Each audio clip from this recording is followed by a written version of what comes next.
Sou Fernanda Dias.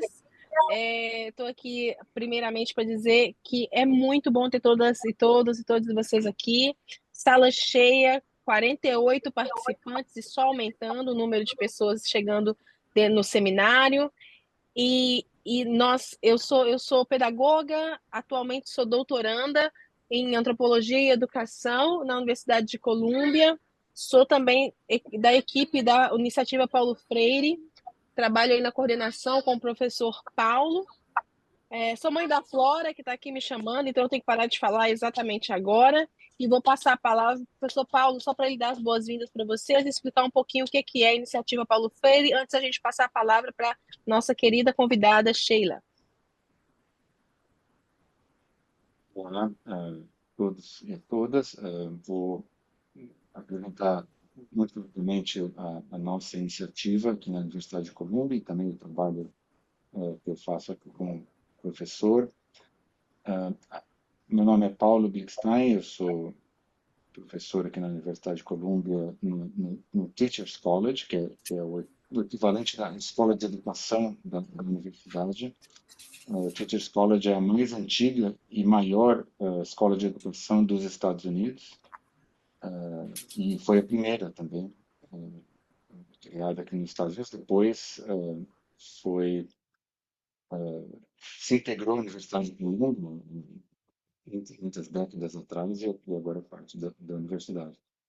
O Teachers College tem uma história muito importante com o Brasil, inclusive, porque foi onde estudou, por exemplo, o Anísio Teixeira, antes dele criar a escola nova, né? E aqui ele interagiu com os professores do Teachers College, foi também onde o John Dewey fez grande parte do trabalho dele. Tem uma escola que tem um lugar muito importante também nas lutas por equidade, né, de diferentes naturezas. Então, é um lugar muito fértil para esse tipo de trabalho que a gente faz. Entretanto, quando eu cheguei aqui, em 6 anos atrás, a gente ouvia falar do Paulo Freire, as pessoas citavam, mas não com vamos dizer assim, não refletindo a importância global que o Paulo Freire tem na educação e na pedagogia, né? Então, junto com um grupo de alunos, no ano em 2021, que é o centenário do Paulo Freire, a gente resolveu criar uma iniciativa para levar o trabalho, a voz do Paulo Freire, mas também a voz de outros educadores brasileiros e latino-americanos para o norte global, para os Estados Unidos, para a academia norte-americana, e daí a gente criou então essa iniciativa, a iniciativa Paulo Freire, com um evento em 2021 que foi online, porque ainda era o tempo pós-pandemia, quase 4.000 pessoas, a gente teve a presença do Gilberto Gil, do Fernando Haddad, de vários outros educadores, artistas, intelectuais ilustres, e desde então a gente tem trabalhado em trazer voz latino-americana, voz brasileira a esses ambientes acadêmicos. Então a gente fez já dezenas de seminários, né, como esse, ao longo dos últimos 3 anos, eventos, a gente traz pessoas também para uma aula magna anual aqui na Universidade de Colômbia, e a gente tenta assim honrar e divulgar esse trabalho importante, belíssimo que o Paulo Freire e os seus discípulos e discípulas têm feito no Brasil. A gente é um setor também da interação com as pessoas que estão no Brasil, e agora que a gente tem todas essas facilidades dos eventos online, é muito mais fácil de se interagir. Então, vocês vão ver que a gente tem uma presença muito assídua nas redes sociais, que é coordenada por uma das pessoas da Iniciativa Mariana, que depois vocês vão também conhecer. Então, a gente publica várias vezes por mês posts sobre educação, pedagogia, etc. Então, acompanhem, sigam o Instagram da Iniciativa Paulo Freire, o nosso pessoal também, se você quiser saber sobre outros trabalhos que a gente faz. E a gente é muito aberto a ideias e sugestões de nomes para seminários, ideias, por exemplo, de publicações, enfim, muito aberto a coisas que vocês tenham ideias, coisas que vocês queiram sugerir, então, por favor, sugiram, entrem em contato com a gente. A ideia é ser uma ponte mesmo entre o Brasil, a Academia Latino-Americana e centros de produção de conhecimento que às vezes inventam um pouco, já foi falado no Brasil ou na América Latina há 30 anos atrás. Então, é isso. Vou parar por aqui, passar de novo a palavra para a Fernanda, agradecer a Sheila, todo mundo que organizou esse evento, esse seminário, e a todos vocês que compareceram aqui em março. A gente tem já 55 pessoas esta é uma das maiores audiências que a gente já teve nesse seminário. Então, super obrigado e um bom seminário para todos vocês. Maravilha, maravilha. Eu já vou passando a palavra para Mariana fazer as introduções aí da Sheila e a gente ouvir ela. Obrigada, Paula. Obrigada, Fernanda. Boa noite a todos. Meu nome é Mariana Lederman, eu fui mestranda do Teachers College, e aí conheci a iniciativa Paulo Freire e cada vez fui me envolvendo mais com ela. Então, hoje a gente tem a presença, né, da Sheila Perina no seminário A Leitura da Palavra Mundo, uma abordagem freiriana para o português na escola. A Sheila, ela é pedagoga formada pela Universidade de São Paulo, com graduação sanduíche na Universidade de Luigi Nkonde, em Angola. Ela possui um mestrado em educação pela USP e atualmente é doutoranda na mesma instituição, em cotutela com a Universidade Pedagógica de Maputo, em Moçambique. A sua pesquisa foca no ensino do português, influenciado pelas línguas africanas nas escolas do Brasil, Angola e Moçambique. Além disso, a Sheila também é professora na Escola Vera Cruz. Bem-vinda, Sheila. Fique à vontade. A gente vai ter agora uma fala de uns 50 minutos e depois a gente vai abrir para perguntas, mas quem quiser já pode interagindo no chat, que a gente também está aqui de olho. Boa noite a todas e a todos. Inicialmente, gostaria de agradecer a toda a comissão organizadora do evento. Agradeço a iniciativa Paulo Freire pela oportunidade, em especial a Mariana, Inara, Fernanda, Ângelo e Paulo, pela concretização desse momento tão importante para nós, né, que é um momento de debate, de pensarmos as diferentes dimensões da influência negra no Brasil, e de modo específico na linguagem, né? Então, eu agradeço muito a possibilidade de troca.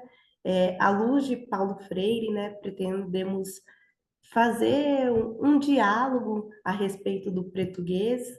A minha fala, ela pretende não ser uma fala muito para que a gente possa trocar. Queria dar a todos, né, a colocarem indagações, reflexões aqui no chat, fiquem muito à vontade. Agradeço pela presença de todo mundo que reservou esse tempo para dialogarmos sobre o português. Então, eu vou compartilhar minha tela com vocês, não sei se já está compartilhado, acho que não, né? Está compartilhado.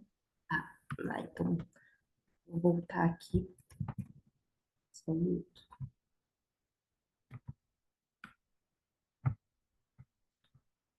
Bom, a ideia de hoje é compartilhar com vocês um recorte da minha pesquisa de doutorado. A minha pesquisa de doutorado, ela tem como interesse olhar para a influência do português, a influência das línguas africanas, né, no português falado em Angola, Moçambique, Brasil, principalmente nos anos iniciais. A ideia é entender de que maneira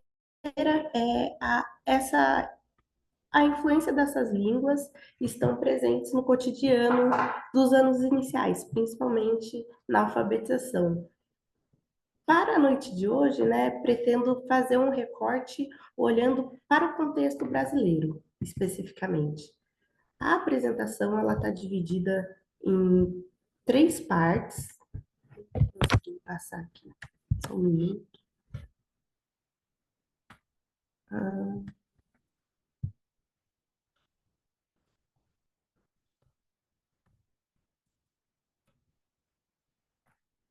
a apresentação está dividida em 3 partes, né? A ideia é falar um pouco dos paralelos entre a alfabetização de Angola, Brasil e Moçambique, olharmos para a literatura de Paulo Freire, mais especificamente na terceira parte, a respeito da formação do português, né? O que nós estamos entendendo quando a gente fala de português, e, por fim, pensar o português na escola, pensar o português no cotidiano escolar.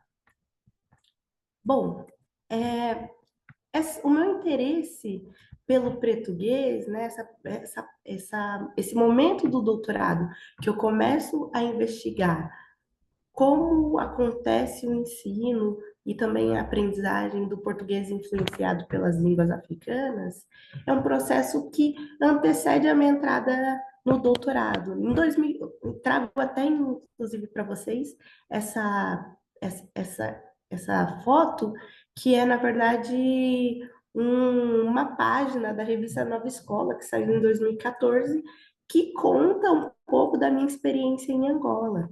Então, em Angola, ainda na graduação, como a Mariana me apresentou, eu sou pedagoga, eu tive a oportunidade de ter essa primeira aproximação com um contexto linguístico e educacional diferente do contexto brasileiro. Em 2014, eu fui contemplada com uma bolsa CAPES para fazer uma parte da graduação na Universidade Luiz Conde.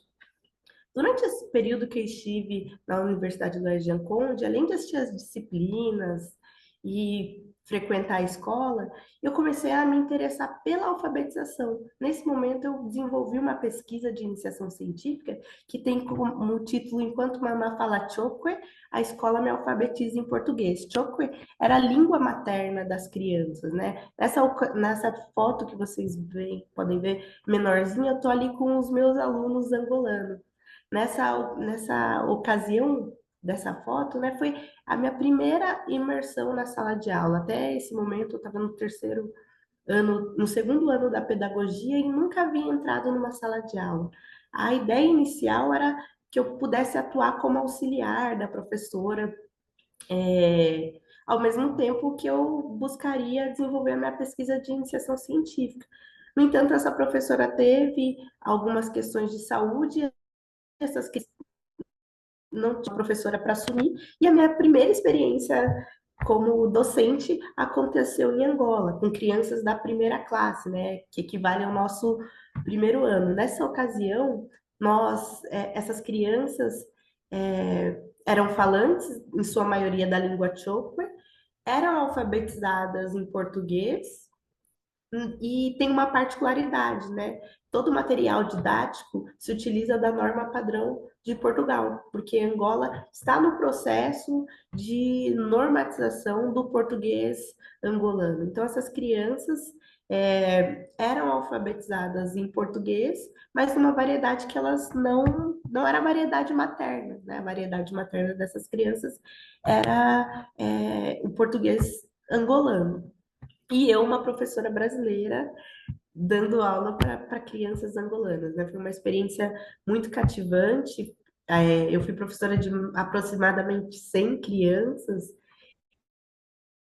Então, pensar, né, o que é dar aula para 100 crianças, mas adianto que Angola passou por um processo de independência recente, então essa disciplina, né, que eles foram desenvolvendo por conta desse processo, ela é muito presente na sala de aula, né? Então, eu tive bastante dificuldade para as crianças levantarem, para as crianças falarem, porque nesse havia uma outra lógica de sala de aula mesmo, né? Nessa ocasião, eu comecei a investigar como acontecia a alfabetização dessas crianças, que eram falantes da língua Choco, em sua maioria, mas eram alfabetizadas em português. Paralelamente a essa pesquisa, né, eu volto ao Brasil, concluo a pesquisa, e em 2016 eu tento pleitear uma bolsa do Banco Santander para continuar a pesquisa em outro país. E eu escolhi continuar a pesquisa em Moçambique, que é um país que tem uma realidade, em alguns termos, que pode ser traçado em paralelo. Moçambique, assim como Angola, é um país que foi colonizado por Portugal, tem uma independência recente, além de ter um número grande de línguas locais, né? A gente pode pensar em Angola, pesquisadores trabalham com a ideia de que Angola tenha mais de 30 línguas locais, Moçambique aproximadamente 25, enfim, talvez um pouco mais. E nesses dois territórios, embora as crianças tenham como língua materna uma língua africana, a alfabetização, por conta de todo o processo de colonização, é feita em português. Essas duas experiências, né, tanto em Angola como em Moçambique, quando eu volto em Moçambique, eu começo a me interessar pelas línguas banto, né? Essas línguas africanas que são faladas tanto em Angola como em Moçambique, em sua maioria são línguas do grupo banto. Então, eu começo a me interessar pelos discursos que são produzidos a respeito dessas línguas, considerando todo o processo de colonização que buscou criar algumas imagens e discursos de que essas línguas são línguas legítimas. Inclusive, muitas vezes a gente pode escutar as pessoas falarem, mas na África são dialetos, né? A ideia de nomear como dialeto é uma forma do colonizador de menosprezar essas línguas, né? Trazendo a ideia de que não são línguas, portanto não podem ser tratadas com essa nomenclatura, né? Deveriam ser tratadas com uma nomenclatura que diferencia e, portanto, inferioriza. No mestrado, eu faço uma pesquisa olhando especificamente para o contexto moçambicano, que é um contexto em que nos últimos anos tem se implementado o ensino bilíngue. Nessa experiência em Moçambique, eu acabo constatando, né, que embora é importante dizer que durante todo o período de colonização, as línguas africanas elas foram proibidas nas escolas de Angola e Moçambique. No contexto moçambicano, a partir da década de 90, após a independência, essas línguas deixam de ser proibidas. Mas o que eu constatei na pesquisa de mestrado, no contexto de Moçambique, né, que embora a proibição embora as línguas pudessem ser utilizadas, a gente observou que há um certo resquício de uma política linguística local que é marcada por algumas formações discursivas coloniais que continuam a inibir o uso de certas línguas na escola. Então, se por um lado o governo implementa uma política linguística, uma política educacional que inclui essas línguas nas práticas escolares, por outro, há alguns discursos e algumas crenças que não consideram o uso dessas línguas por entender que elas, de alguma forma, poderiam prejudicar o português, né? A aprendizagem do português. Então, diante desse cenário, nós começamos a questionar em que medida essas opressões, essas línguas africanas, tanto em Angola como em Moçambique, em Angola a gente constatou alguns discursos que buscava-se que as crianças não falassem chokwe na sala de aula para que isso não prejudicasse a aprendizagem do português, né? Então, a partir dessas constatações, tanto em Angola como em Moçambique, primeiramente em Angola, em 2014, quando eu fui pela primeira vez, depois em Moçambique, em 2016, com a pesquisa de mestrado. Em 2018, eu volto para esses dois países. Agora, em 2018, eu voltei para a Escola Superior Pedagógica do Bengo como professora. Lecionei no curso de letras, uma disciplina que se chamava Pedagogia Geral. Nessa volta, tanto para Angola como Moçambique, nós começamos a indagar de que maneira a opressão direcionada às línguas africanas também não reverberava no português que é falado nessas localidades. Tanto o português de Angola como o português de Moçambique é um português profundamente influenciado pelas línguas africanas, né?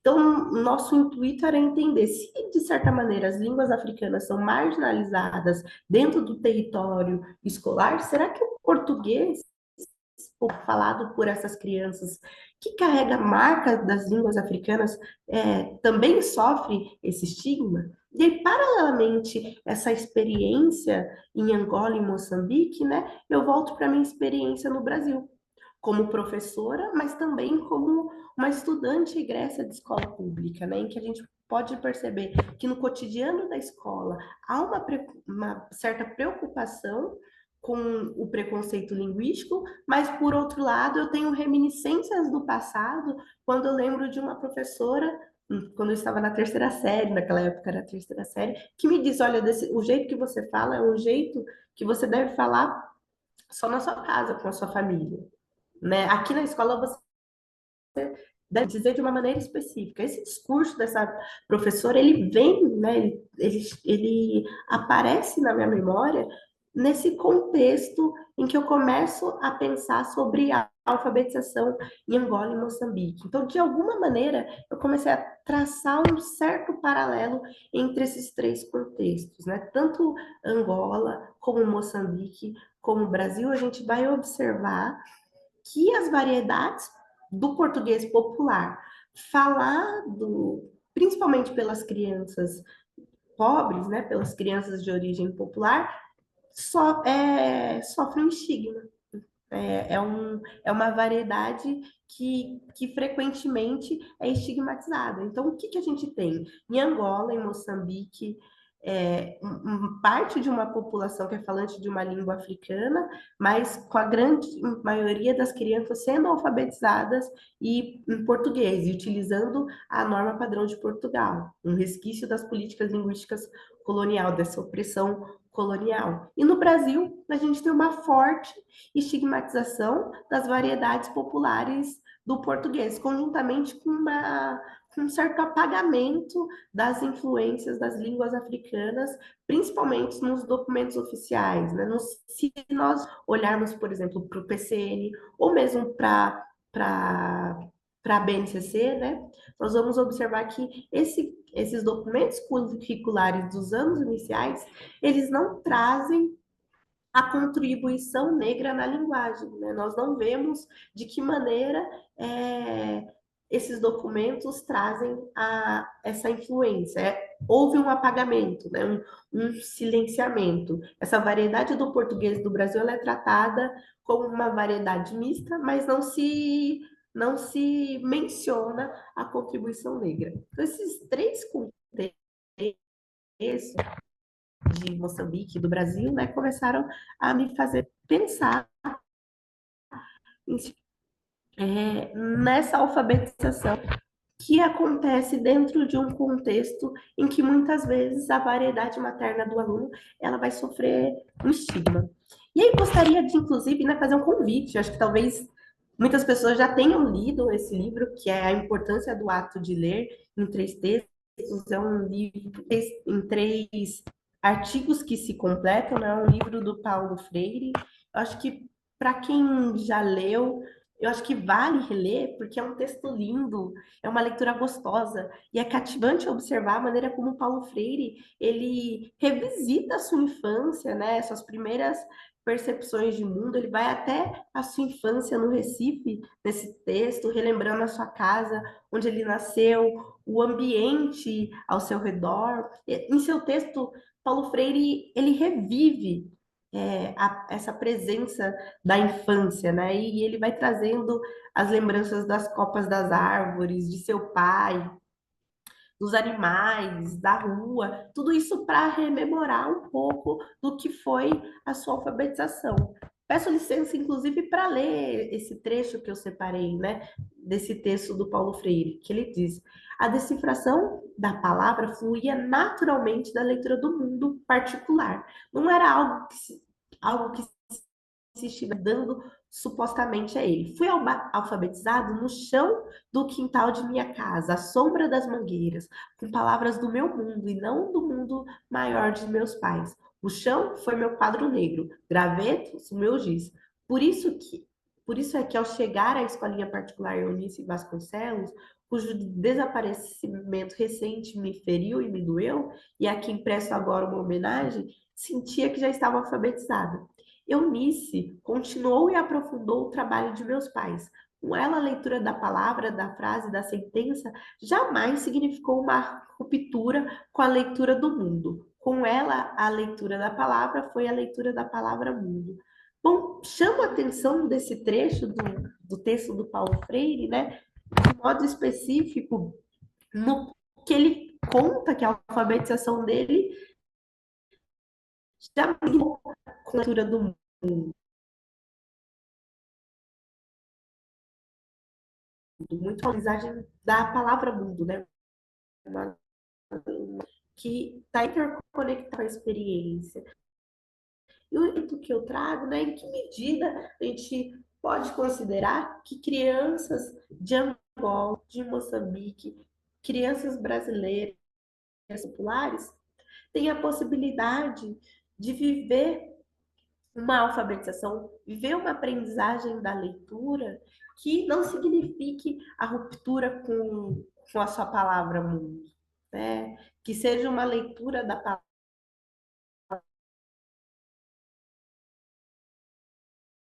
palavra.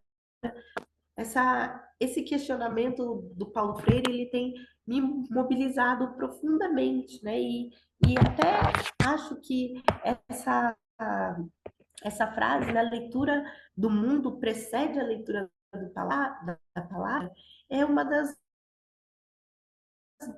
significativas do Paulo Freire, né?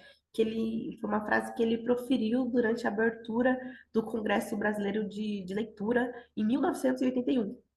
Nele ele vai argumentando, né, que a leitura do mundo ela precede a leitura da palavra.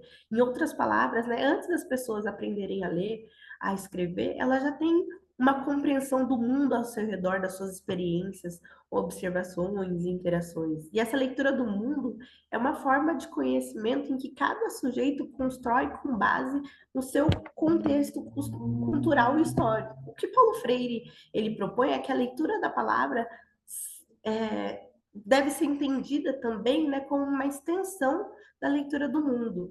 O autor defende que a alfabetização não deve ser apenas um processo técnico de decodificação de letras e palavras, né, mas também um processo crítico de interpretação e compreensão do mundo, né?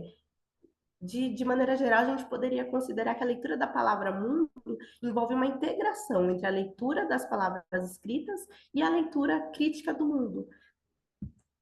Avançando um pouco, né, na reflexão, acho que a gente passa a considerar que a leitura precede a leitura da palavra, em Paulo Freire, e ele vai destacando a significativa importância que a decifração das palavras surge organicamente a partir do universo particular trazido pelos alunos, principalmente, né, nesse caso que nós estamos pensando hoje, pelas crianças. O intelectual ele destaca a relevância das palavras que são empregadas no processo de alfabetização originarem-se no vocabulário específico dos grupos populares. Então, quando a gente pensa em Angola, em Moçambique, e também no Brasil, a gente está pensando numa alfabetização que contemple essas influências das línguas africanas, né? Considerando que essas palavras, elas expressam a real linguagem dessas pessoas, os seus anseios, as suas inquietações, suas reivindicações, os seus sonhos. Então, nesse sentido, a busca pela incorporação do português na escola é um caminho para garantir que a decifração das palavras ela venha de forma orgânica a partir do universo particular trazido pelos alunos.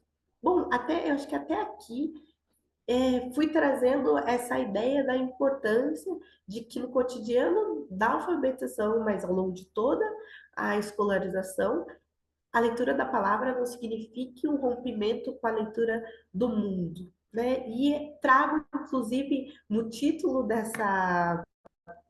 desse diálogo que fazemos hoje, né? A ideia de português, né? essa português esteja na escola como uma maneira de garantir que a leitura da palavra seja a leitura do mundo. E aí, o que nós estamos entendendo português, né? Eu me apoio nas reflexões de duas grandes pesquisadoras. Primeiramente, na foto de cima vocês vão ver a professora Amélia Mingas, que foi uma grande intelectual angolana, e embaixo vemos a professora Lélia Gonzalez, né, uma importante intelectual brasileira. É interessante a gente pensar que a partir de Amélia Mingas, a gente vai ter a ideia de que o termo português, ele é um termo que foi usado durante todo o período colonial. E um termo que carrega um histórico de opressão. Então, a Amélia Amigas vai dizer, toda palavra mal pronunciada, a não concordância em número, em gênero, dos nomes, do determinante em relação ao determinado, eram imediatamente apelidadas de português. Né? Então, durante o período colonial, principalmente em Angola e Moçambique, a gente vai observar que o colono, né, os portugueses, dizem, ó, isso que vocês estão falando não é português, isso daí é uma língua de preto, é o português, né? Uma maneira de depreciar a influência das línguas africanas. Né? Então, tanto o português formado em Angola como o português de Moçambique é uma gama de variedades, né? Se trata de uma gama de variedades de falares que trazem as marcas de diferentes línguas, naquilo que durante todo o período colonial foi estigmatizado. Né? Então, a gente tem pelo menos dois contextos, né? Um em que as línguas africanas, durante a colonização, e aí lembrando que a colonização em Angola, em Moçambique, ela vai até 1975, quando acontecem as guerras de independência. Então, até 1975, as línguas africanas nesses territórios eram profundamente estigmatizadas. E aí nós estamos falando de crianças que iam à escola e, caso falassem sua língua materna, poderiam sofrer violências. Paralelamente às violências direcionadas às línguas africanas, a gente vai ter toda a influência dessas línguas no português profundamente estigmatizada, né? Profundamente tratada como algo que não tinha valor. Nós trazemos agora para o diálogo Lélia Gonzalez, né, que é uma brasileira, uma intelectual brasileira, que vai pensar o português no contexto do Brasil. E ela diz que no Brasil nós falamos português. E ela fala, o que é português? Nada mais é do que uma marca da africanização do português brasileiro. Então, para nós, né, nessa pesquisa, nós temos essas duas autoras e temos compreendido o português, aliás, como o português produzido pelo contato com as línguas africanas nos países que vivenciaram a colonização. Então, esse contato linguístico que no Brasil aconteceu principalmente durante os primeiros séculos de colonização, e hoje a gente não tem mais, mas também olhando para Angola e Moçambique, que é um contato que é atual, né? O contato das línguas africanas e do português é um contato que permanece. Então, nós entendemos como português essa gama de variedade, né? Uma rica variedade de expressão, vocabulário, estruturas gramaticais que são reflexo das interações culturais e históricas entre diferentes povos. E, sobretudo, consideramos que o português é uma das mais potentes expressões de resistência diante das atrocidades coloniais.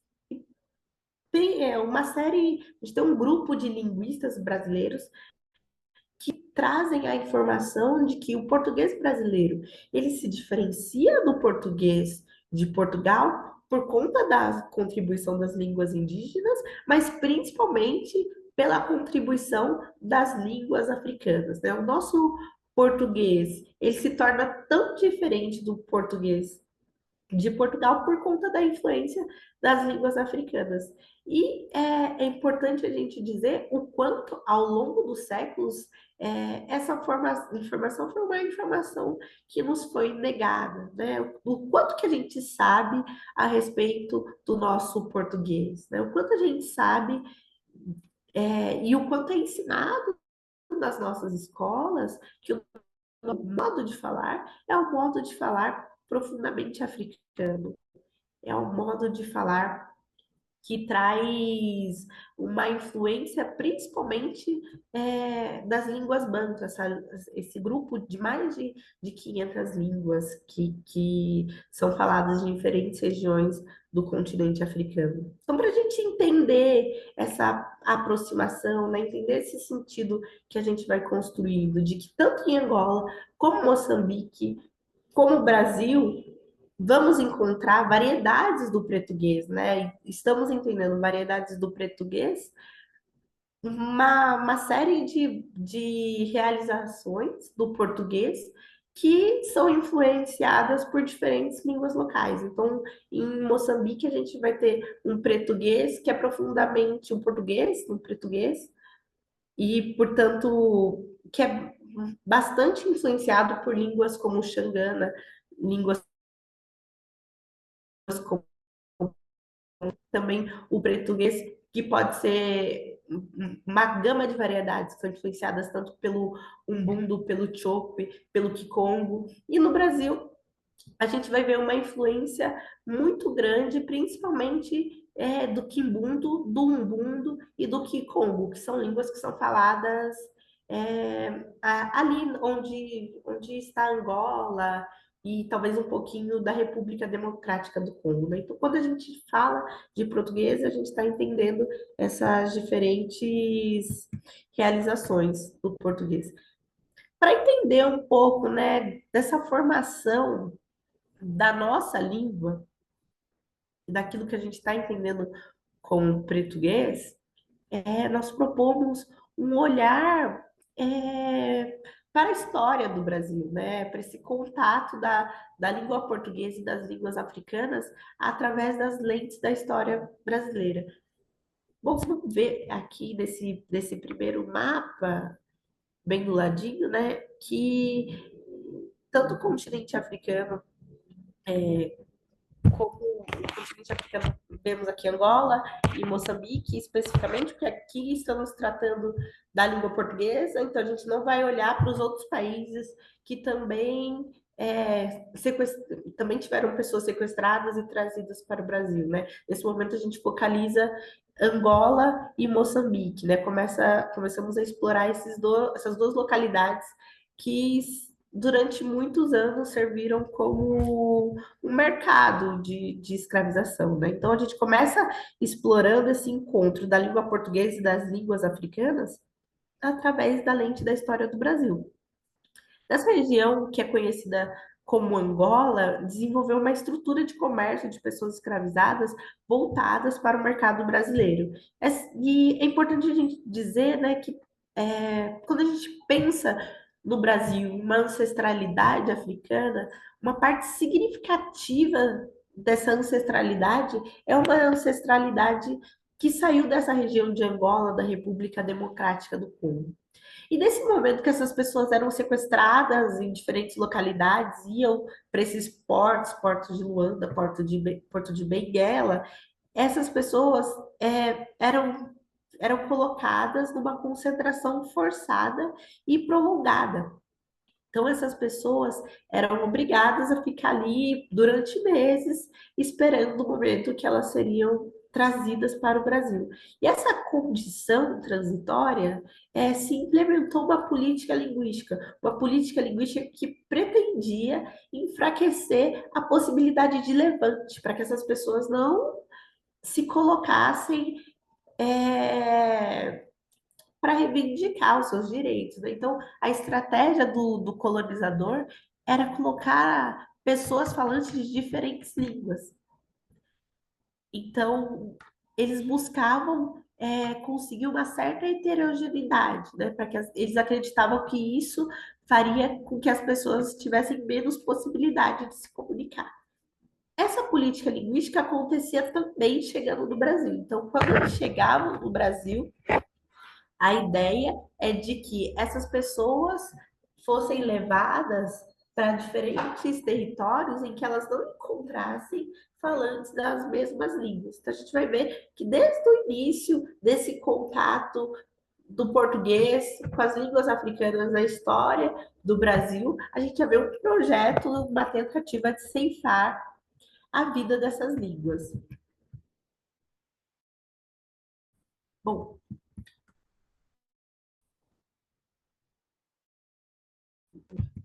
a gente pensando um pouco nessa condição que essas pessoas eram colocadas, acho que vale pensarmos, né, um pouco no que tem dito Achille Mbembe, que é um intelectual camerunês, que vai trazer a ideia de necropolítica. Ele, a partir desse conceito de necropolítica, né, a gente mobiliza reflexões para pensar sobre como a respeito, né, sobre como as línguas africanas foram tratadas durante a colonização aqui no Brasil.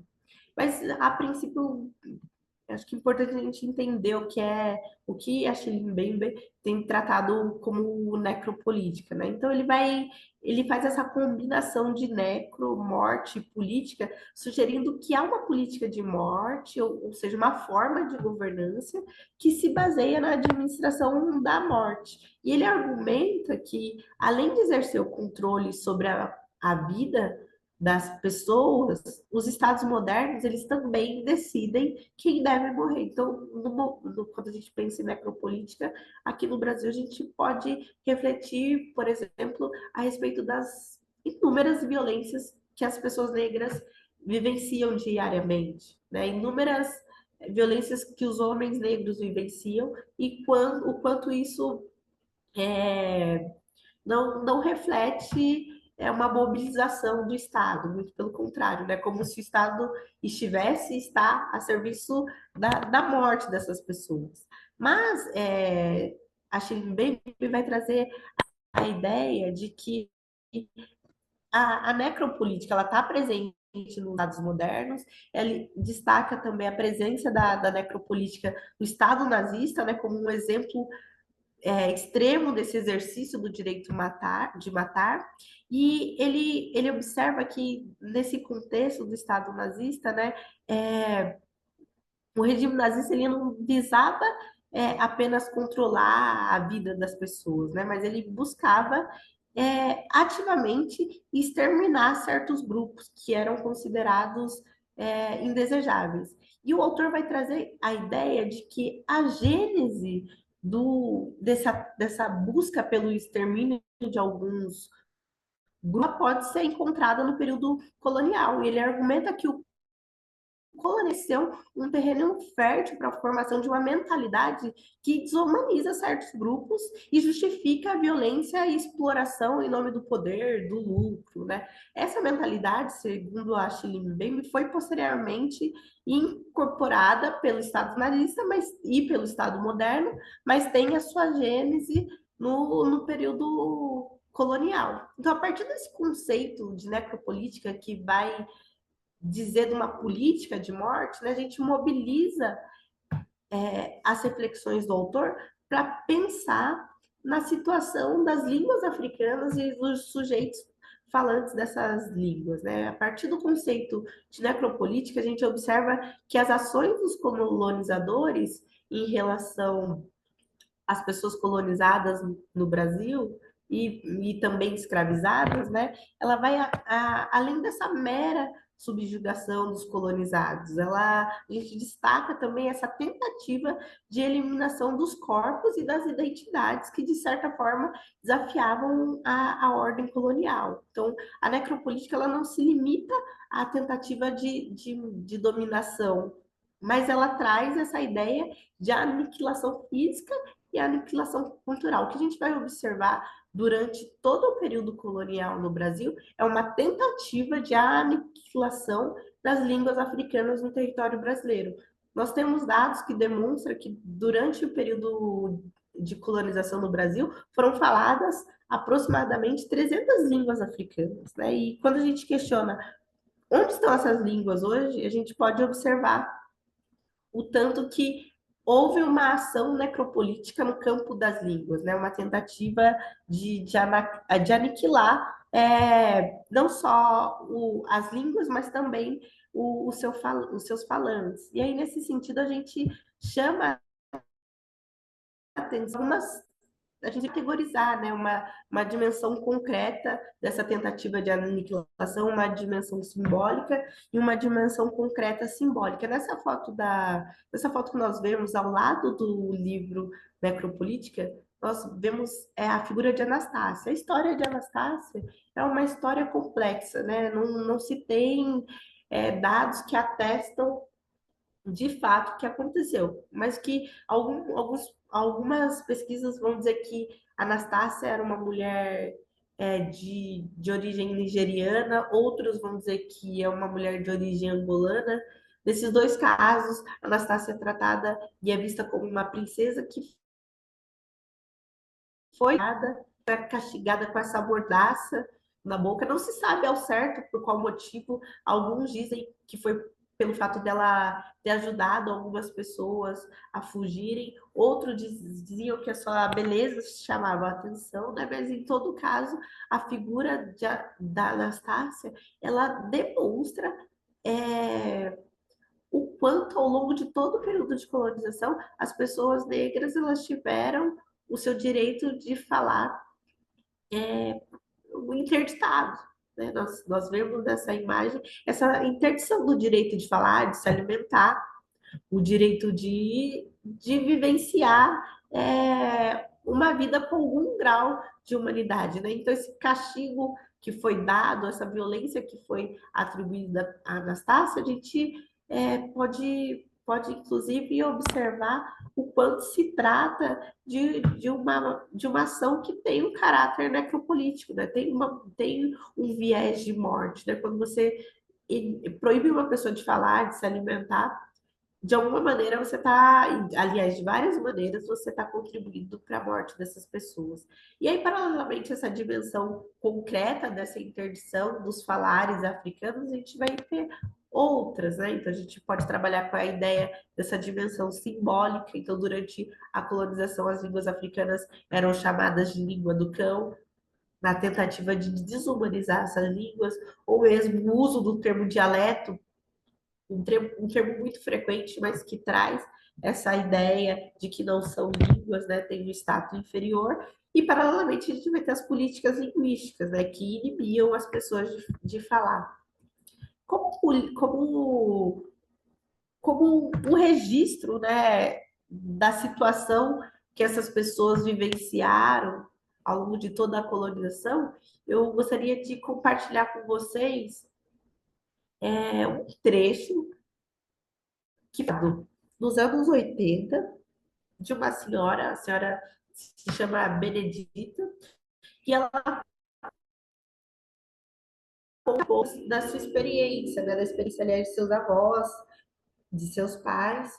E a partir da experiência da dona Benedita, a gente vai observar como as línguas africanas, ao longo de toda a colonização, elas foram tratadas pelo Estado colonial e depois pelo Império Brasileiro. Então, peço licença para ler esse trechinho para vocês, coletado pelo Laboratório de História Oral e Imagem da Universidade Federal Fluminense.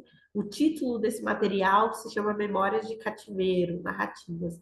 E a dona Benedita, ela conta, né?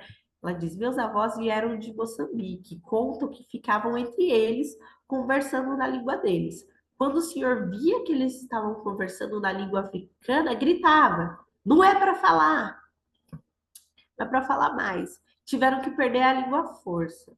Não era para falar mais, então falava escondido. Quando queriam conversar na língua deles, conversavam escondido. E aí tinham que falar português, que eles não sabiam direito. Meu pai contava muitos dos meus avós, mas não falava africano. Alguma palavra ele contava para nós que era uma língua africana, mas não falava nada. Não deixavam, foi proibido para os filhos aprender. Os que vieram de lá não tinham licença para ensinar os filhos. fizeram mesmo que acabasse a língua. Então, esse é o relato de Dona Benedita, em uma entrevista feita em São Paulo, em 1997.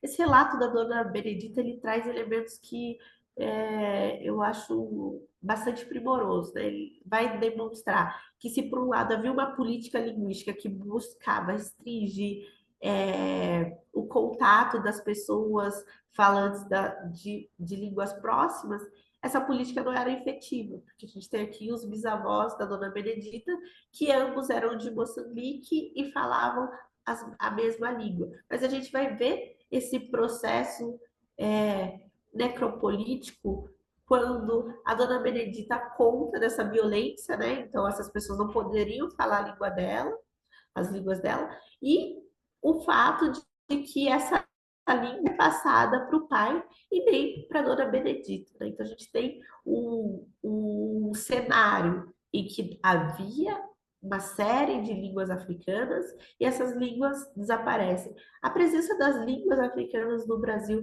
ela é tão marcante que o Quimbundo, que é uma língua de Angola, né, a primeira gramática do Quimbundo, ela foi produzida no Brasil. Então a gente tinha um contingente de falantes do Quimbundo, e aí por conta dessas violências linguísticas, né, dessas ações necropolíticas, hoje a gente não encontra com tanta expressividade.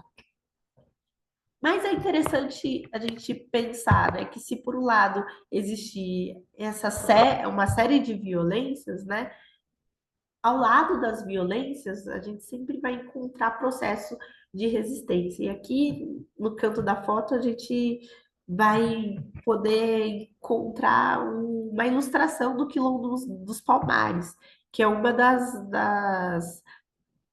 um dos grandes símbolos de resistência do Brasil, né? A gente pode pensar que foi um território em que viveram aproximadamente 20 mil pessoas durante 100 anos. E interessa dizer que durante esse tempo que o Quilombo dos Palmares existiu, a língua predominante nesse território foi o quimbundo, uma língua de Angola, né? Paralelamente, também há registro de que era falado o Yorubá, também a presença de línguas indígenas e do português, né? Também de uma variedade do português que congregava influência do quimbundo, do Yorubá e de diferentes línguas indígenas também, né? Esse quilombo ele vai trazer a ideia de que ao lado desses processos de violência também houve um processo de resistência. Bom, pensando, né, nesse cenário de violências nesse cenário de violência que as línguas africanas sofreram, a gente pode olhar para essas línguas hoje, né? O que a gente sabe das línguas africanas no Brasil hoje? E a gente pode olhar para a presença dessas línguas nos pontos de jongo, que é uma manifestação de canto, de dança, são, inclusive, foi considerada patrimônio da Unesco desde 2005. A gente também pode observar a vivacidade das línguas africanas nos vissungos, e aí vissungos é uma palavra que vem do umbundo, que traz significado de cantiga. Então, no Brasil, os vissungos, principalmente na região de Minas Gerais, eram aqueles cantos que as pessoas escravizadas cantavam conjuntamente para dar força para o trabalho, né? Força para dar conta de realizar o trabalho. Até recomendo um álbum que a Clementina de Jesus gravou em 1982, que ela vai trazer alguns desses vissungos. Então, a gente pode encontrar as línguas africanas, tanto nos pontos de jongo como nos vissungos, mas também principalmente nas religiões de matrizes africanas, né, que tem se destacado como um dos espaços em que essas línguas estão de maneira mais forte, né, são encontradas de modo mais presente. É interessante pensar que a professora Margarida Petter, ela traz alguns registros, né, de que existem diferentes ritos em diferentes localidades do Brasil que vai trazer a influência e o uso das línguas africanas, né? Então, a gente pode pensar no candomblé, no tambor de Minas, no batuque. E olhando especificamente para o candomblé, a gente vai perceber que as diferentes nações, né, elas se diferenciam tanto pelo toque dos atabaques, pela liturgia, mas principalmente pela língua usada, né? Então, a gente vai encontrar o Yorubá, a gente vai encontrar as línguas Ewe, e também o Quimbundo. Paralelamente a essas formas de resistência que a gente encontra tanto nas religiões de matrizes africanas, nós temos trabalhado com a ideia de que o português influenciado pelas línguas africanas, ele traz a grande subversão ao sistema colonial, né? Esse português que é falado pela maioria da população brasileira, ele carrega as marcas das línguas africanas, né? Então, quando a gente diz português, e fazendo referência a Lélia Gonzalez, né? A gente não está falando especificamente de um modo de falar dos pretos. Quando a gente diz português, nós estamos falando de um português brasileiro que se diferencia do português de Portugal pelas influências das línguas africanas, né? Pela influência de uma gama de línguas. Então, temos trabalhado com a ideia que a grande resistência das línguas africanas é o português produzido no contato entre essas línguas. E aí, olhando para o português de Angola, o português de Moçambique, o português do Brasil, e para compreender um pouco, né, o português ele se integra ao português falado no dia a dia no Brasil, é fundamental a gente destacar algumas influências das línguas africanas, principalmente de origem banto, nas variedades do português brasileiro, aqui conceituado por nós de português, né? O que nós estamos entendendo por português são marcas das línguas africanas que estão presentes nos falares de todos os brasileiros, de norte a sul, de diferentes classes sociais, né? Essas marcas das línguas africanas no Brasil, elas estão para além do léxico, estão na estrutura da língua e são faladas por diferentes populações. É interessante a gente pensar que muito do que nós vamos apontar daqui a pouco, a partir dos estudos de Margarida Petter, a partir dos estudos de Eda Pessoa de Castro, sobre o que é o português, frequentemente ele é estigmatizado pela escola, né? Frequentemente a escola vai tratar essas realizações do português como algo errôneo. E aí a gente recorre aos estudos de Buffoni sobre a evolução das línguas, para defender que essas construções que a escola tende a classificar como erro, por se afastar da norma padrão, constitui, na verdade, parte de um processo evolutivo do português, originado pelo contato das línguas africanas e do português. Esse autor ele propõe que a evolução das línguas ela deve ser entendida através da lente ecológica e evolutiva, considerando o contato constante entre língua e a influência dos fatores sociais, econômicos e históricos. Quando a gente traz a ideia de português, a gente soma argumentos com esse autor, que desafia a ideia de língua pura, né? Essa ideia de um português que se aproxime cada vez mais do português falado em Portugal, ele está ancorado nessa ideia de língua pura, de raça pura, que a gente vai observar que foi defendida com base no racismo,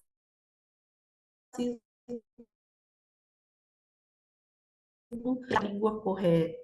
Dessa ideia, dessa defesa da existência de uma única língua correta, o que nós vamos observar é a valorização da variedade do português de Portugal, uma valorização dos falares vindos da Europa, paralelamente uma estigmatização dos falares das populações populares, né? E um falar que se forma a partir da influência das línguas africanas, no sentido de que a gente vai observar que esses estigmas, né, eles não se tratam de preconceito linguístico, né, ele pode ser incorporado na ideia de racismo linguístico, porque vai estigmatizar de modo específico a influência das línguas africanas. Bom, dado o avançado da hora, eu vou tentar correr aqui um pouco no final. E aí, o que a gente está entendendo por português? Né? Nós estamos entendendo por português algo que a gente vai encontrar nas falas populares, mas também na fala de pessoas com alto nível de escolarização. Então, por exemplo, as línguas do grupo Banto, né, essas línguas africanas que vieram majoritariamente para o Brasil, elas têm um padrão silábico de consoante e vogal. Então, a ideia é que as nossas palavras, né, por influência das línguas banto, elas sempre sigam esse padrão, consoante, vogal.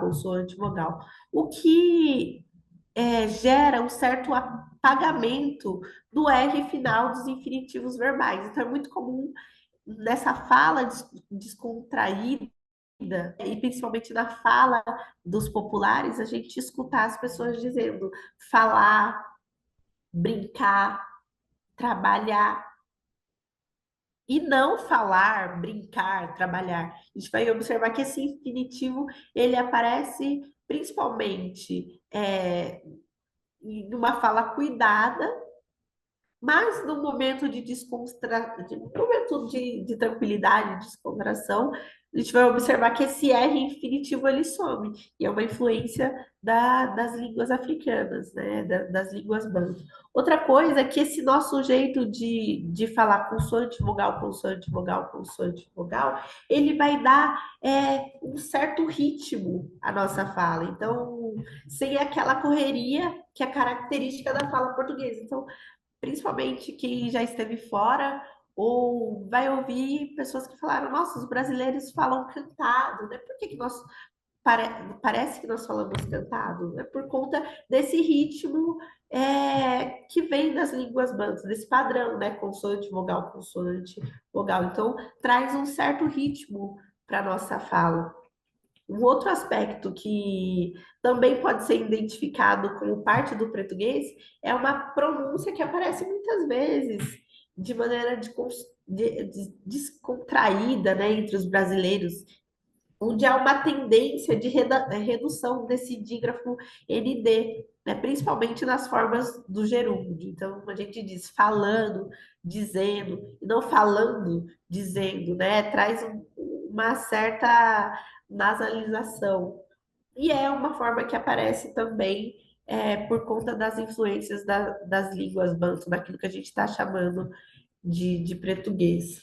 Um ponto que é bastante importante e é frequentemente estigmatizado é a reestruturação do sintagma nominal, que remete a essa tendência a marcar o plural somente nos determinantes que antecedem o nome, né? Mantendo sempre no singular. Então, é muito comum as pessoas, principalmente das classes populares, falarem os meninos, os livros, porque uma parte significativa das línguas bantu, a marcação do plural, ela acontece no final.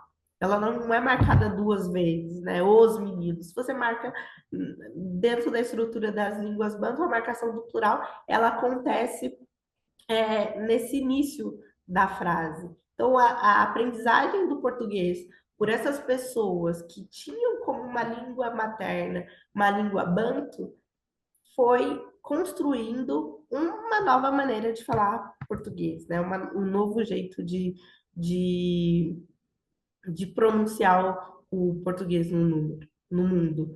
Uma outra marca do português é essa dupla negação, né? Então, não vou não sei não quero não. Algo que é falado por toda a população. De norte a sul do Brasil, a gente vai encontrar essa negação que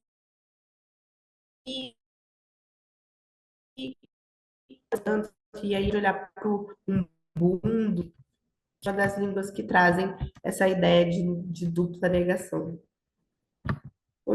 Vou encaminhando aqui. Bom, um aspecto que eu deixei para falar agora no final é a respeito do léxico, né? Então, a gente tem um léxico no Brasil, uma gama de palavras que tem origem africana, né? Então, a gente pode lembrar de moleque, que vem do quimbundo, babá também, benguela do Kikongo, dengo do Kikongo, Orocochô do Kikongo, Quitanda do Quimbundo, né? A gente pode ficar aqui mais umas 2 horas só lembrando de uma série de palavras, principalmente palavras, a gente poderia falar de palavras do universo infantil, palavras de casa, enfim, que tem origem principalmente nas línguas Quimbundo, Kikongo, Umbundo, língua de Angola. Mas a gente tem observado, né, que há um certo fetiche, um certo estigma que envolve esse léxico, né? Por um lado, a gente observa que há um desconhecimento da população em relação às palavras e à influência das línguas africanas, mas a gente também observa que as palavras, o léxico, ele é muito mais aceito do que essas influências estruturais, que ao longo dos anos foram estigmatizadas, né, e consideradas um jeito errado de falar. Então a gente traz essas palavras, mas com mais força, a influência estrutural, que é onde a gente observa o maior estigma. Nesse sentido, a gente acha que é válido pensar não em preconceito linguístico, né? Preconceito linguístico, ele está atrelado apenas ao aspecto social, de classe.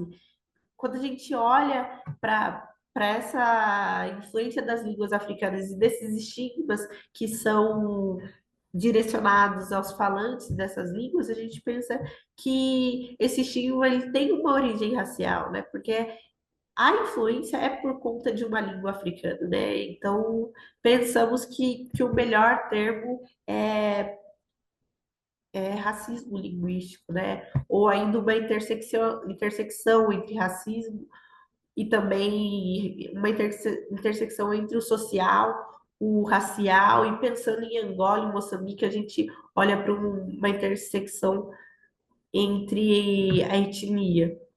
E por fim, queria mostrar aqui rapidamente, né, um livro do terceiro ano. É um livro que foi usado em uma escola de São Paulo. É um livro da editora Plural, que foi publicado em 2017. Quero chamar a atenção para o modo como a influência das línguas africanas tem sido tratada no Brasil, né? Reitero que tanto a Base Curricular Nacional, a BNCC, quanto os PCNs, né, eles não trazem nas suas indicações para os anos iniciais influências das línguas africanas, muito pelo contrário, há um apagamento. E quando a gente observa isso no material didático, como a gente pode ver nessa projeção, nós vamos ver o quanto a influência das línguas africanas e das línguas indígenas ainda é tratada de uma forma superficial e um tanto estigmatizada, né? Nesse exercício diz, o português brasileiro é diferente do português de Portugal e em outros países, porque incorporou muitas palavras vindas das línguas indígenas e africanas. Junto com o colega, tente descobrir a origem das palavras abaixo. Então, esse tipo de exercício é um exercício que a gente pode questionar. Contribuir no quê? Né? No sentido de o que significa dizer que são palavras oriundas de línguas indígenas e línguas africanas? Né? Quais línguas são? Essas línguas estão atreladas a quais povos?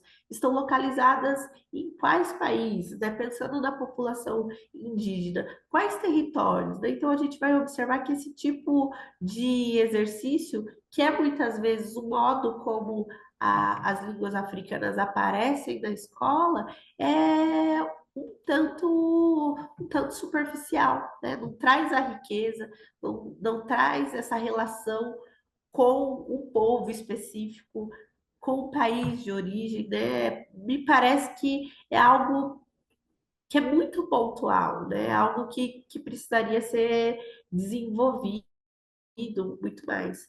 Bom, toda essa reflexão que foi feita até aqui, esse recorte, né?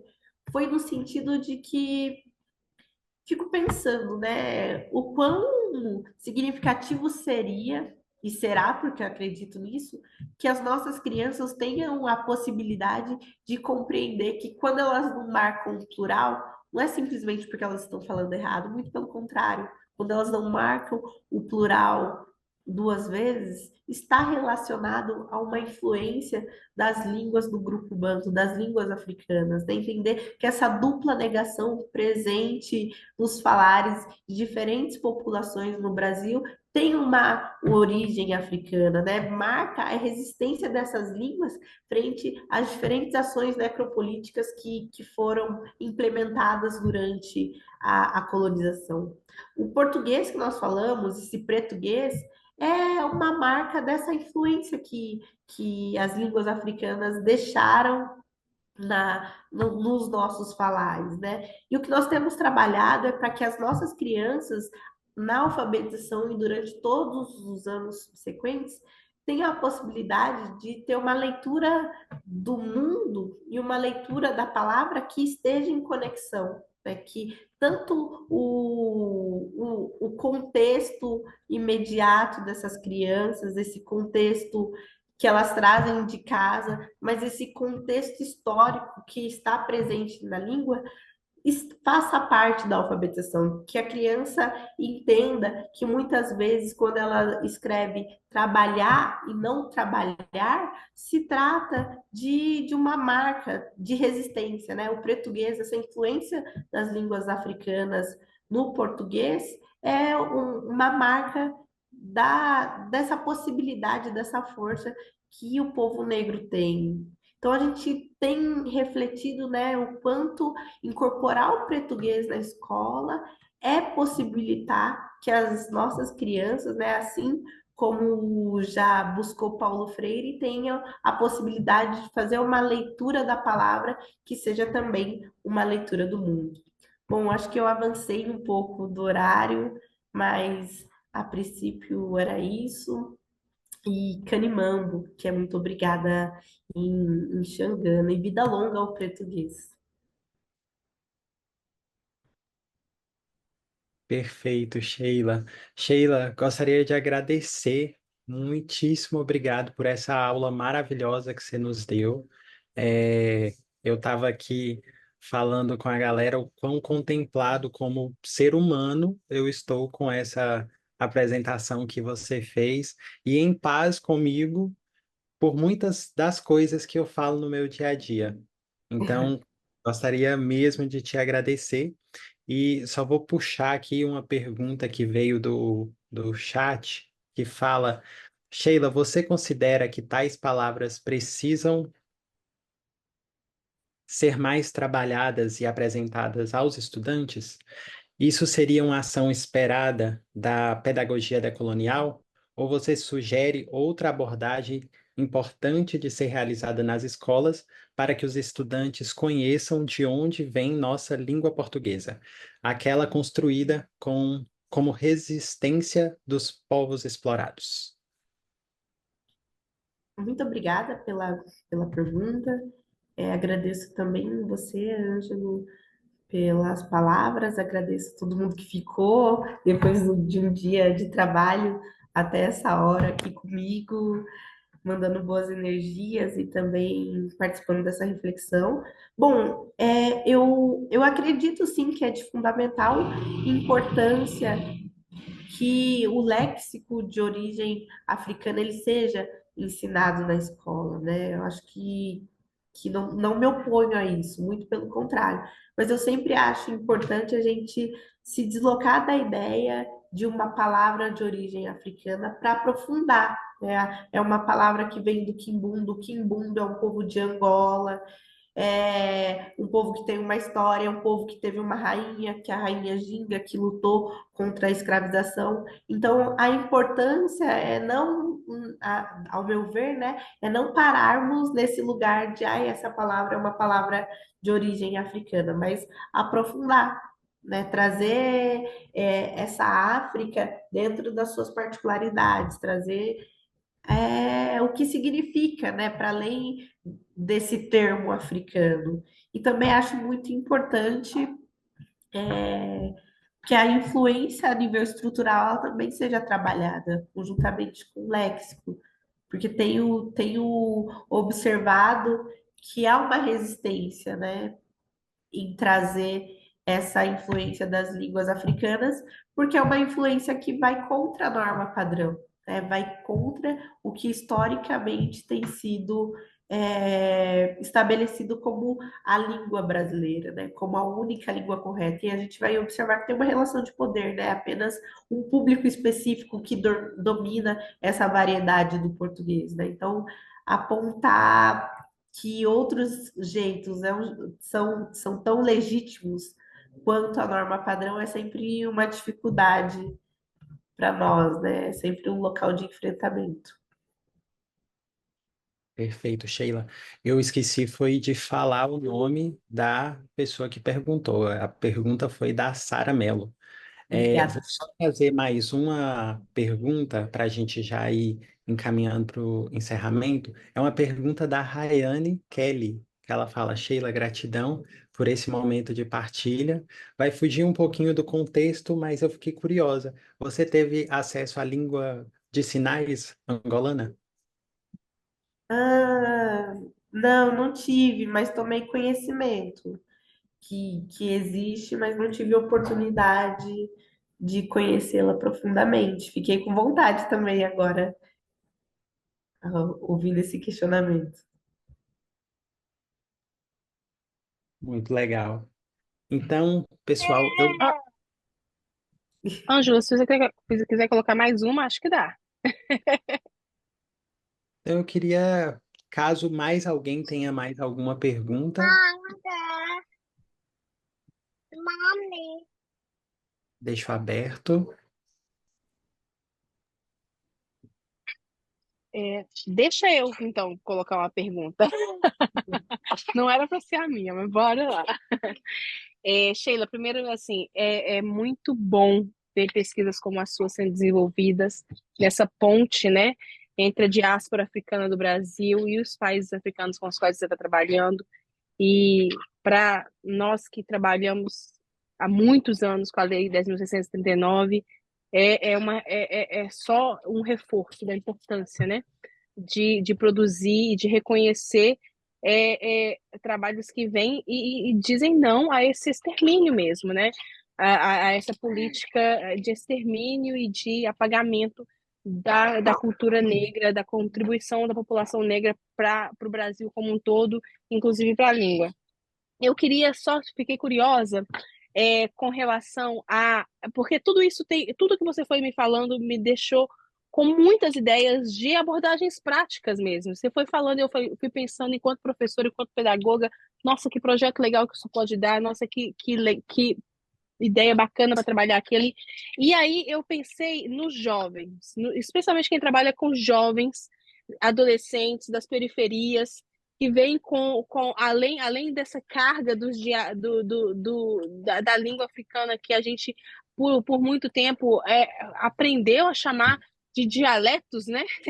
Dentro da língua portuguesa, tem um dialeto do que você fala lá na favela, outro que você fala aqui, mas essa é o que a gente chama de da troca do código, né? Como que é abordar isso na escola, no dia a dia, com os estudantes, de uma maneira que você legitima a fala que eles trazem e, ao mesmo tempo, você trabalha com o que você tem ali, que é o português, da língua portuguesa, da norma padrão, e que é o que vai ser cobrado na prova. Eu estou Uhum. pensando como que a gente faz para a gente motivar, porque já tá dito de diversas pesquisas que a Lei 10.679 e a 11.645, que estipulam o ensino da cultura indígena e afro-brasileira e africana nas escolas, ela, na maioria das vezes, é feita uma aplicação via professor. É professor que vai lá e faz a coisa acontecer. Não vem como uma política da prefeitura X, sabe? Na maioria das vezes. Como faz para abordar a língua, o português brasileiro na escola, diante de todas essas outras normativas que são impostas pelos professores? É uma pergunta bastante interessante, né? E que me causa um movimento de muita reflexão. Bom, o ensino, mais do que buscar a legitimação do português, né? A minha pesquisa ela pretende contribuir para que o português seja ensinado de fato, né? Desde as crianças pequeninas até os jovens e adultos. E é um local de muito enfrentamento. É um local, porque historicamente a escola tem sido essa instituição que é responsável por dizer o que é certo ou errado dentro da língua. A ideia não de certa maneira, negar o conhecimento da norma padrão, né? Muito pelo contrário, nós queremos que as nossas crianças saiam proficientes na escrita, na leitura da norma padrão. Mas nós pensamos dentro de uma abordagem, né, que alguns autores têm trabalhado com a ideia de bidialetal, né? Do mesmo jeito que nós temos crianças bilíngues, a gente pode ter crianças, pode ter jovens, podem ter adultos que usem duas variedades, dois dialetos, né? Dominem a norma padrão, mas também possam falar a sua maneira, a sua variedade materna de um lugar legítimo, em que o seu modo de falar ele seja considerado legítimo, incluindo e que eles tenham conhecimento desse lugar histórico, né? Esse modo de falar português popular, ele nada mais é do que uma expressão da resistência do povo negro no Brasil. E as pessoas precisam ter consciência disso. Né? Precisam entender que as marcas que são estigmatizadas, elas estão ligadas a um processo histórico. Nós estamos falando de séculos de tentativa de matar essas línguas, né? Séculos de tentativa de extermínio das línguas africanas e elas sobrevivem nessas variedades do português. Então, a ideia que eu tenho pensado é que essas crianças, jovens, adolescentes e adultos possam ser pessoas que dominem as duas variedades, possam escrever e dar conta de usar a norma padrão, mas também tenham legitimado o seu direito de usar a sua variedade materna. E aí a gente tem inúmeras possibilidades, né, de pensar uma escrita que é tanto na norma padrão quanto na variedade materna. Por exemplo, a minha variedade materna é o português. A gente e sempre que eu fico numa situação de pressão, ele vem com mais força ainda, né? Sempre que eu me sinto de alguma maneira ou quando eu quero falar com o coração, o plural some, porque é a minha variedade materna, né? É a minha língua materna. Então, o trabalho é para que essas pessoas tenham a possibilidade de usar as duas variedades, inclusive escrever, né? Que seja possível escrever, posso escrever um poema na variedade da minha variedade materna e também posso escrever um poema na variedade padrão, né? Fazer esse trânsito entre variedades, esse seria um bilinguismo, né? Talvez. Não sei se eu respondi a pergunta, mas eu acho que é uma questão para a gente ir refletindo e aprofundando também. Eu queria aqui parabenizar a Sheila, né? E é para dizer que eu conheci a Sheila já há um bom tempo e está de parabéns. Mas aqui há uma questão que, para nós que hipoteticamente estamos ainda pendurados ao português de Portugal, quando chegamos aqui, estamos a aprender novamente um outro português. Porque considero que o Brasil avançou muito na sua própria língua portuguesa.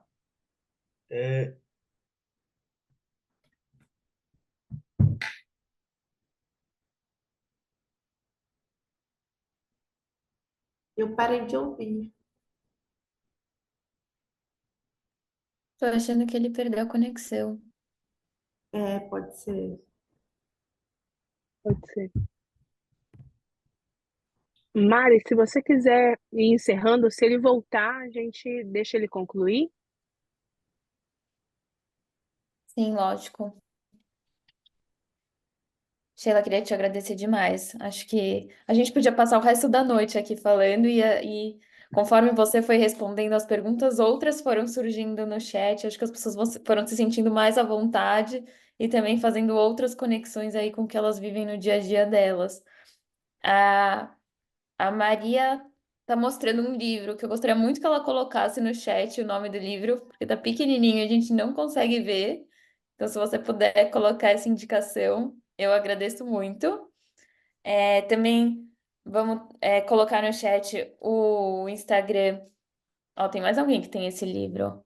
A Diná Ah, é o também, livro ou é o das outro? brincadeiras africanas do Êxodo. Ah, olha aí, Sheila, todo mundo com seu livro. Então, Ai, que aproveita e já legal. faz a propaganda do seu livro. Coloca também aí no chat, para todo mundo poder comprar e falar que, inclusive, já ouviu você falando. A gente vai precisar de um outro seminário só para você falar das brincadeiras, Ai, eu já topo. não é? E continuar essa conversa. E também vamos colocar aqui a rede social da Sheila, a nossa. A gente agradece quem puder seguir a gente e estar por dentro dos próximos seminários.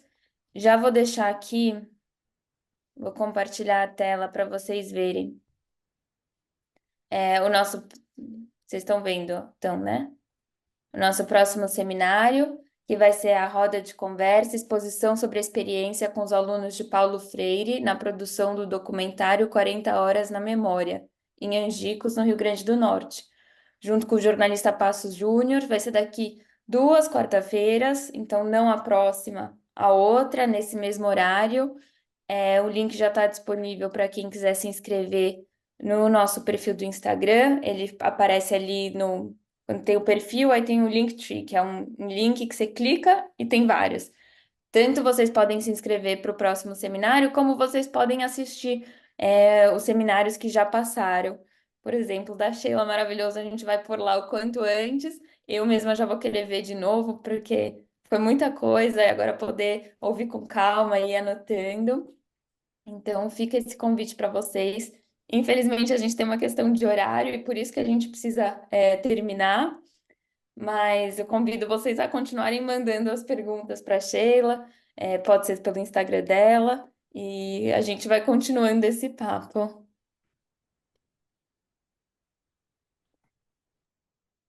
Ai, gente, muito obrigada pela presença de todos, pelo acolhimento, pela troca.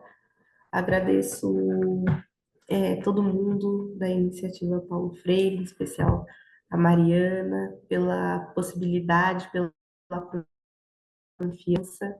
Estou bastante feliz por essa noite. Queria deixar, vocês já colocaram meu contato, né? Deixe meu contato para que a gente possa continuar dialogando. Também aproveito para convidá-los a conhecerem a revista Zoom Zoom, que é a revista antirracista do Vera, que tem trazido muitas práticas, reflexões para a gente pensar a educação para as relações étnico-raciais. Na edição passada, eu estive no podcast, vou colocar o link aqui da revista e do podcast, então acho que é uma possibilidade da gente continuar o diálogo e continuar pensando em uma educação para as relações étnico-raciais. Então, muito obrigada, gente, por tudo, pela oportunidade, foi um prazer. Muito obrigada, Sheila. Muito obrigada a todas por terem ficado até aqui. 54 pessoas nessa chamada. E é muita alegria ter todos vocês aqui. Voltem para o próximo seminário. Voltem aí para continuar trocando com a gente, tá bom?